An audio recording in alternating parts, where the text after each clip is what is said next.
Joshua গ্রন্থ থেকে পাঠ 19 অধ্যায় এবং 20 অধ্যায়। গুলিবাট করার ফলে দেশভূমির দ্বিতীয় অংশটি পড়ল সিয়নেরই ভাগে। সিমেওন গোষ্ঠীর বিভিন্ন গোত্রের মানুষেরা নিজস্ব ভূসম্পত্তি হিসেবে তখন যা পেল তা জুদাবংশীয় মানুষদের ভূসম্পত্তির এলাকার মধ্যেই ছিল। তাদের সেই ভূসম্পত্তির অন্তর্ভুক্ত ছিল বেরশেবা অর্থাৎ সেবা, মোলাদা, হাসা সুয়াল, বালা এসেম ও এলতোলাদ, বেথুল, হরমা, সিগলাগ, বেত মার্কবোত, হাসরুসা, বেত লোয়ায়ত ও শারুহেন, সব শুধু 13টি শহর এবং ওগুলির এলাকাভুক্ত যত জনপদ, আইন, রিমন, এথের ও আসান, সব শুধু 4টি শহর এবং ওগুলির এলাকাভুক্ত যত জনপদ, আর সেই সঙ্গে সেই সমস্ত জনপদ যেগুলি বায়ালাত, বের ও রামাত নেগেব পর্যন্ত ওইসব শহরে আশেপাশে রয়েছে। ওই তো ছিল সিয়মের গোষ্ঠীর বিভিন্ন গোত্রের মানুষদের নিজস্ব ভূসম্পত্তি। আসলে সিয়মন বংশীয় মানুষদের ভূসম্পত্তি জুদাবংশীয় মানুষদের এলাকা থেকে আলাদা করে নেওয়া হয়েছিল। জুদাবংশীয় মানুষেরা দেশভূমির যে অংশটি পেয়েছিল তা তাদের প্রয়োজনের চেয়েও বেশি বড় ছিল বলেই সিমেওন বংশীয় মানুষেরা নিজেদের ভূসম্পত্তি তাদের ভূসম্পত্তি এলাকার মধ্যেই পেয়েছিল। গুলিমাট করার ফলে দেশভূমির তৃতীয় অংশটি গেল জাবলুন বংশীয় মানুষদের বিভিন্ন গোত্রেরই ভাগে। তাদের নিজস্ব ভূসম্পত্তির সীমানারেখা সিরাত পর্যন্ত গেল। সেখান থেকে সীমানারেখা পশ্চিম দিকে উঠে গিয়ে মারালায় গেল। ওই দিকে প্রান্তে ছিল দাব্বেশত এবং সেই খাদ নদী যা যোগনিয়মের পাশ দিয়ে চলেছে, আর পূর্ব দিকে সূর্যোদয়ের দিকে সীমানারেখা সারি থেকে এগিয়ে গেল কিলত তাবর অঞ্চলটির সীমানা পর্যন্ত।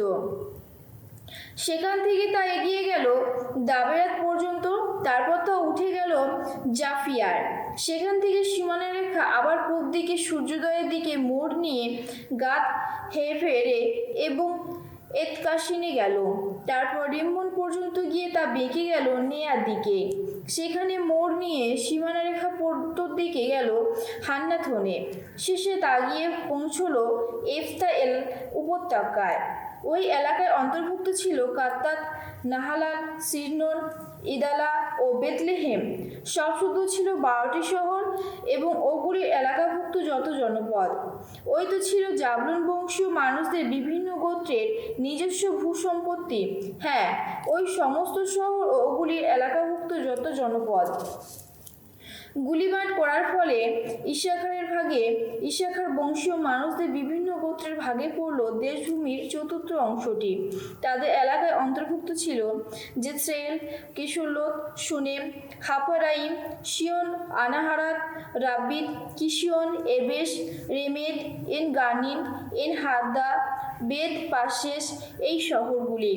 ওই এলাকা সীমানায় ছিল তাবর, শাহাসীমা, বেত সেমেম, এই শহরগুলি। ওই দিকে শেষ প্রান্তে ছিল জর্ডন নদী। ওই এলাকায় সবশুদ্ধ ছিল 16টি শহর এবং ওগুলির এলাকাভুক্ত যত জনপদ। ওই তো ছিল ইসাখার গোষ্ঠীর বিভিন্ন গোত্রের মানুষদের নিজস্ব ভূসম্পত্তি, হ্যাঁ, ওই সমস্ত শহর এবং ওগুলির এলাকাভুক্ত যত জনপদ। গুলিবাট করার ফলে আশের গোষ্ঠীর বিভিন্ন গোত্রের মানুষদের ভাগে পড়ল দেশভূমির পঞ্চম অংশটি। তাদের এলাকায় এক সীমানায় ছিল হেলকাত, হালি, বেতেন, আকসাব ও আল্লা মুখলেহে, আমোদ ও মিশাল। এই শহরগুলির পশ্চিম প্রান্তে ছিল কার্মেল পর্বত ও শিহর লিবনাত। সূর্যোদয় একদিকে সীমানা বিস্তৃত ছিল বেত দাগন পর্যন্ত। সেদিকে সীমানায় ছিল জাবুলন এলাকা এবং তার উত্তরের দিকে ইফতা এল উপত্যকা, বেত এমেক ও নেই এল। সেখান থেকে উত্তরের দিকে এগিয়ে যাওয়ার সীমানা ছিল কাবুল, ইব্রন ও রেহুব, হামনন, কানা, আর শেষে মহাশক্তি সিদন। সেখান থেকে মোড় নিয়ে আসা সীমানা ছিল রামা, আর শেষে দুর্গম নগরী তুরস। তারপর মোড় নিয়ে আসা সীমানায় ছিল হোসা এবং আরও দূরে পশ্চিম দিকে মেহবেল, আকজিব, উম্মা, আফেক ও রেহব। ওই এলাকার সবশুদ্ধ ছিল 22টি শহর এবং ওগুলো এলাকাভুক্ত যত জনপদ। ওই তো ছিল আশের গোষ্ঠীর বিভিন্ন বিভিন্ন গোত্রের মানুষদের নিজস্ব ভূসম্পত্তি। হ্যাঁ, ওই সমস্ত শহর ওগুলির এলাকাভুক্ত যত জনপদ। গুলিবাট করার ফলে দেশভূমির ষষ্ঠ অংশটি পড়ল নাফতালি বংশীয় মানুষদের ভাগে। নাফতালি বংশীয় মানুষদের বিভিন্ন গোত্রেরই ভাগে।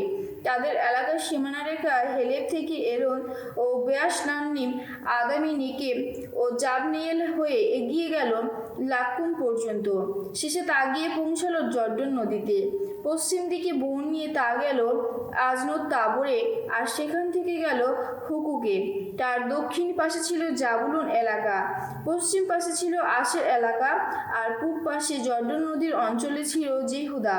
ওই এলাকার শক্ত প্রাচীরে ঘেরা শহরগুলি ছিল সিদ্দিম, শের, হাম্মাদ, রাকাত, কিন্নেরেত, আদামা, রামা, হাসর, কেদেশে, এদ্রিও, এন হাসের, ইরন, মিগদাল, এল, হোরেম, বেত আনাত ও বেত সেমেম, সব শুদ্ধ 19টি শহর এবং ওগুলির এলাকাভুক্ত যত জনপদ।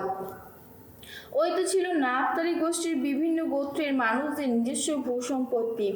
হ্যাঁ, ওই সমস্ত শহর এবং ওগুলির এলাকাভুক্ত যত জনপদ। গুলিবাট করার ফলে দান গোষ্ঠীর বিভিন্ন গোত্রের মানুষদের ভাগে পড়ল দেশভূমির সপ্তম অংশটি। তাদের ভূসম্পত্তি এলাকার অন্তর্ভুক্ত ছিল শতা, এস্তায়েল, ইর, শেমেম ও শায়ালাবিন, আয়ালন, ইতলা, এল্লোন, তিন্না, একরোন, এলতেকে, গিব্বেথন, বায়ালাত, জেহুদ, বেরাক, গাদ রিব্বন, মেজারকোন, রাক্কোন, আর সেই সঙ্গে জাফর সাবনেকর অঞ্চলটি। কিন্তু দান বংশীয় মানুষদের ওই এলাকা তাদের হাতছাড়া হওয়ার দান বংশীয় মানুষেরা অভিযান করে লেশেমের বিরুদ্ধে যুদ্ধ করলো। ওই শহরটিকে জয় করে নেবার পর তারা তলোয়ার কোপে ওখানকার যত অধিবাসীকে মেরে ফেললো। তারপর শহরটিকে অধিকার করে নিয়ে তারা ওইখানে বসবাস করতে লাগলো। নিজেদের পিতৃপুরুষ দানের নাম অনুসরণে তারা লেশেমের নতুন নাম দিলেন। ওই তো ছিল দান গোষ্ঠীর বিভিন্ন গোত্রের মানুষদের নিজস্ব ভূসম্পত্তি। হ্যাঁ, ওই সমস্ত শহর এবং ওগুলির এলাকাভুক্ত যত জনপদ।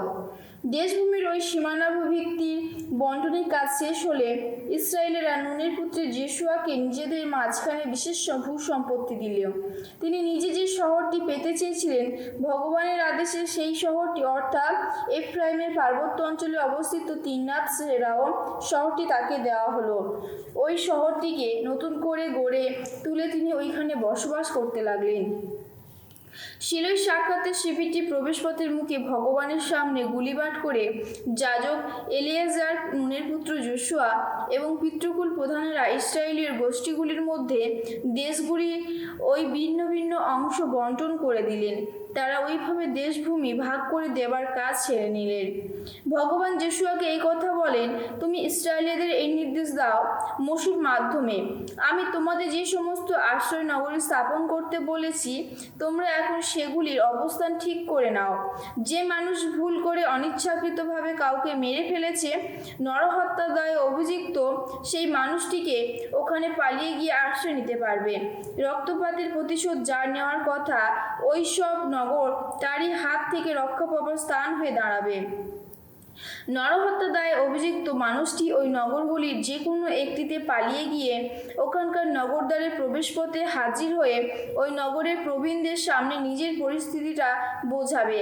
তারা তখন নগরে তাকে প্রবেশের অনুমতি দিয়ে ওখানে নিজেদের মধ্যে তাকে বাস করার স্থান দেবেন।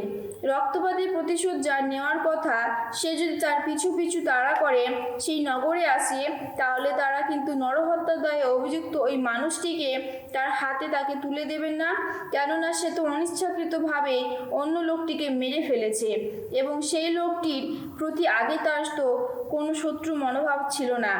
বিচারের জন্য জনমণ্ডলের সামনে হাজির না হওয়ায় পর্যন্ত তাকে ওই নগরেই থাকতে হবে। যিনি যেই সময় মহাযাজক পদে নিযুক্ত থাকবেন, তিনি মারা না যাওয়া পর্যন্তই তাকে ওখানে থাকতে হবে। শুধু তখনই নরহত্যার দায়ে অভিযুক্ত ওই মানুষটি নিজের বাড়িতে নিজে সেই নগরে ফিরে যেতে পারবে যে নগর থেকে সে পালিয়ে গিয়েছিল। ওই উদ্দেশ্যে তখন গালিলিয়ার নাফতালির পার্বত্য অঞ্চলে পৃথক করে রাখা হলো কেদেশ নগরটিকে, আর তেমনি ইফ্রাইমের পার্বত্য অঞ্চলে সিকিম নগরটিকে এবং জুদার পার্বত্য অঞ্চলে কিরিয়াত আরবা নগরটিকে অর্থাৎ হেব্রন নগরটিকে, আর জর্ডন নদীর ওপারে জেরিখোর উল্টো দিকে পূর্ব দিকের পারে নির্দিষ্ট করে রাখা হলো রুবেন গোষ্ঠীর এলাকায় মালভূমির মরু অঞ্চলে অবস্থিত বেশের নগরটিকে, গাদ গোষ্ঠীর এলাকায় গিলিয়াদ অঞ্চলে অবস্থিত রামদ নগরটিকে এবং মানুষ গোষ্ঠীর এলাকায় বাসান অঞ্চলে অবস্থিত গোলান নগরটিকে। এগুলি তো সেই সব নগরেরই নাম যেগুলি সমস্ত ইসরায়েলের জন্য এবং তাদের মাঝখানে প্রবাসী যত বিদেশির জন্য তখন নির্ধারিত করে রাখা হলো, যাতে যে মানুষ ভুল করে কাউকে মেরে ফেলেছে সে যেন ওখানে পালিয়ে গিয়ে আশ্রয় নিতে পারে, বিচারের জন্য জনমণ্ডলীর সামনে হাজির না হওয়া পর্যন্ত যেন তাকে মরতে না হয়, তারই হাতে রক্তপাতের প্রতিশোধ যার নেওয়ার কথা।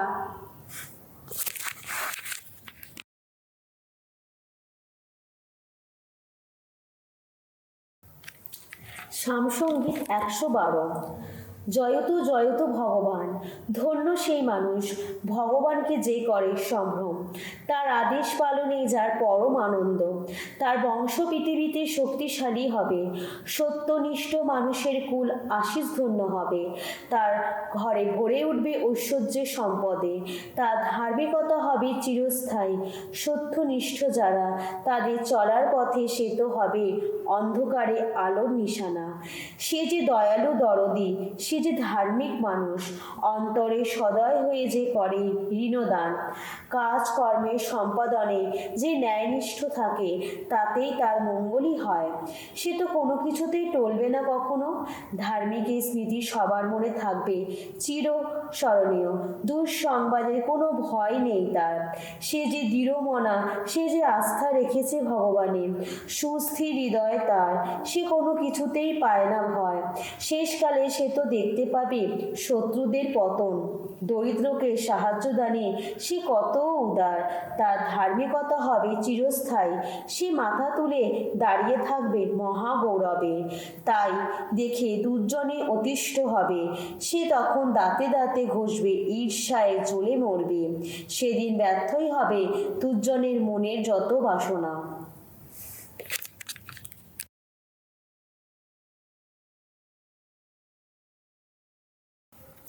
গালাতীয়দের কাছে সাধু পলের ধর্মপত্র 3 অধ্যায়। গালাতীয়রা খ্রিস্টবাণীতে বিশ্বাস করেই পবিত্র আত্মাকে লাভ করেছে। বলো তোমরা যত নির্বোধ গালাতীয়, কে তোমাদের এমন জাদু করেছে?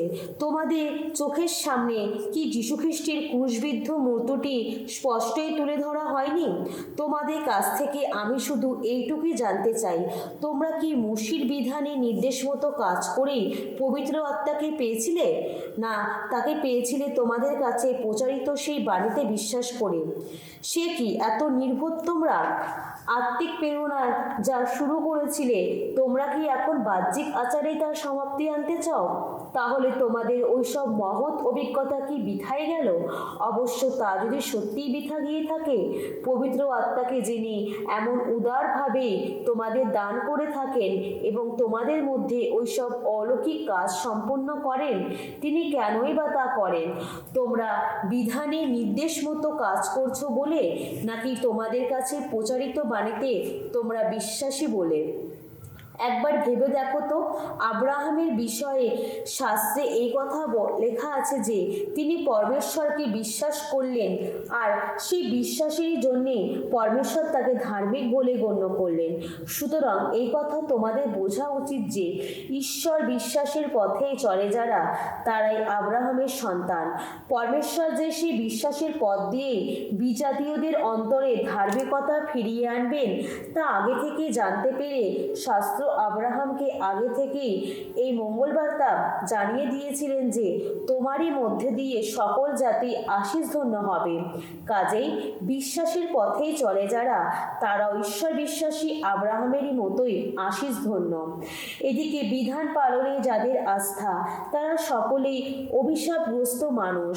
শাস্ত্রে তো লেখাই আছে, যে কেউ বিধানগ্রন্থে লেখা সমস্ত বিধি পালনে একনিষ্ঠ না থাকে সেই অভিশপ্ত হোক। এখন এই কথা সুস্পষ্ট যে বিধানকে আশ্রয় করে পরমেশ্বরের দৃষ্টিতে কেউ ধার্মিক বলে প্রতিপন্ন হতে পারে না কখনো।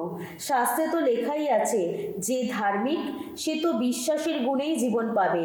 বিধান কিন্তু বিশ্বাসের ওপর দাঁড়িয়েই নেই, বরং এই কথাই তো বিধানে লেখা আছে যে মানুষ এই সব বিধিনির্দেশ পালন করবে সে তাতেই জীবন পাবে। মুক্তি মূল্য দিয়ে খ্রিস্ট বিধানের সেই অভিশাপ থেকে আমাদের মুক্ত করলেন, আমাদের জন্য নিজেই মূর্ত অভিশাপ হয়ে উঠলেন তিনি। শাস্ত্রে তো লেখাই আছে যাকে ক্রুশে ঝোলানো হয় সেই অভিশপ্ত।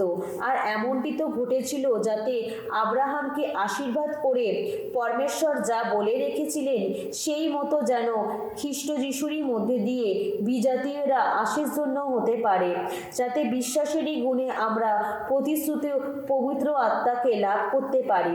ভাই, এবার মানুষের জীবন থেকে একটি উদাহরণ দেওয়া যাক। কারো ইচ্ছাপত্র একবার নিয়ম মাফিক লেখা হয়ে গেলে তা অন্য কেউ আর বাতিল করে দিতে পারে না, বা তাতে নতুন কোনো কিছু লিখেও দিতে পারেন না। ঐশ্য প্রতিশ্রুতির ব্যাপারটাও সেই রকম। সেই সব প্রতিশ্রুতি তা দেওয়া হয়েছিল আব্রাহাম ও তার বংশধরেরই কাছে। লক্ষ্য করো, শাস্ত্রে এখানে বংশধরদের কাছে বলা হয়নি, তাহলে তো অনেক বংশধরের কথাই বোঝাতো, বরং বলা হয়েছে তোমার বংশধরেরই কাছে। তার মানে এখানে একজনকেই বোঝাচ্ছে, আর সেই একজন হচ্ছেন স্বয়ং খ্রিস্ট। আমি যা বোঝাতে চাই তা হলো এই, পরমেশ্বর নিজের যে মহা সংকল্প জারি করে গেছেন তার 430 বছর পরেই ঘোষিত বিধান আগেকার সেই মহা সংকল্পে কখনো বাতিল করে দিতে পারেন না। পরমেশ্বরের সেই মহা প্রতিশ্রুতি নাকচ করে দিতে পারে না, কেননা ঐশ্য দান পাবার অধিকার যদি বিধানগত অধিকার হয় তাহলে সেই অধিকার ভোগ করা তো প্রতিশ্রুতির ওপর আর নির্ভর করে না। পরমেশ্বর কিন্তু আব্রাহামকে যে অনুগ্রহ দেখিয়েছেন তা তো তার সেই প্রতিশ্রুতির মধ্যে দিয়েই দেখিয়েছেন। তাহলে বিধানের আর দরকার কি ছিল? আসলে বিধানের প্রবর্তন হয়েছিল যাতে মানুষের অন্যায় অধর্মের প্রকৃত গুরুত্ব প্রকাশিত হয়। তার মেয়াদ ছিল ততদিনই যতদিন না আসেন আব্রাহামের সেই একজন বংশধর যার কথা ভেবে উচ্চারিত হয়েছিল সেই মহা প্রতিশ্রুতি। বিধান তখন মানুষের কাছে ঘোষিত হয়েছিল স্বর্গদূতদের কণ্ঠ দিয়ে, একজন মুখপাত্রেরই মধ্যস্থতায়। এখন শুধুমাত্র এক পক্ষ থাকলে তো কোনো মধ্যস্থের প্রয়োজন হয় না। এদিকে পরমেশ্বর তো এক। বিধান কি তাহলে পরমেশ্বরের সেই সব প্রতিশ্রুতির বিরোধী কোনো কিছু? না, নিশ্চয়ই নয়। কেননা মানুষকে যদি দেওয়া হতো এমনই এক বিধান যার জীবনদানের ক্ষমতা আছে, তাহলে মানুষ অবশ্যই অন্তরের ধার্মিকতা লাভ করতে পারত সেই বিধান পালনেরই ফলে। কিন্তু শাস্ত্রে এই কথা তো লেখাই আছে যে গোটা জগৎটাই পাপের অধীনতায় বাধা পড়ে আছে। আর এমনটি হয়েছে যাতে পরমেশ্বর যা দেবেন বলে প্রতিশ্রুতি দিয়েছিলেন তা যেন মানুষকে দেওয়া হয় যীশুখ্রিস্টের প্রতি বিশ্বাসেরই জন্যে, দেওয়া হয় তাদেরই যারা তার প্রতি বিশ্বাস রেখেই চলে। খ্রিস্ট বিশ্বাসের এই যুগ শুরু হবার আগে আমরা তো বিধানের প্রহরায় বন্দির মতোই পড়েছিলাম সেই অনাগত বিশ্বাস যুগের আবির্ভাবেরই প্রতীক্ষায়। তাই বিধান তখন ছিল যেন আমাদের অবোধায়কেরই মতো, যে আমাদের এগিয়ে নিয়ে যাবে খ্রিস্টেরই কাছে, যাতে আমরা খ্রিস্ট বিশ্বাসের পথে চলেই অন্তরের ধার্মিকতা ফিরে পেতে পারি। আর এখন সেই বিশ্বাসের যুগ যখন এসেই গেছে তখন আমরা তো আর সেই অবোধায়কের অধীনে নই, কারণ বিশ্বাসের গুণেই তোমরা সকলে এখন খ্রিস্ট যিশুর সঙ্গে মিলিত হয়ে পরমেশ্বরের সন্তান। তোমরা যারা দীক্ষাস্নানে খ্রিস্টের সঙ্গে মিলিত হয়েছ তারা সকলেই নববেশ রূপে পরিধান করেছ স্বয়ং খ্রিস্টকে। তোমাদের মধ্যে এখন ইহুদিও নেই, অনিহুদিও নেই, কৃতদাসও নেই, স্বাধীন মানুষও নেই, পুরুষও নেই, নারীও নেই, কারণ খ্রিস্ট যিশুর সঙ্গে মিলিত হয়ে এখন তোমরা সকলেই এক হয়ে আছো। আর তোমরা যদি এইভাবে খ্রিস্টেরই হও তাহলে তোমরাই তো আব্রাহামের সেই বংশ, আর তাই ঈশ্বরের সেই প্রতিশ্রুত দান পাবার অধিকার তোমাদেরই।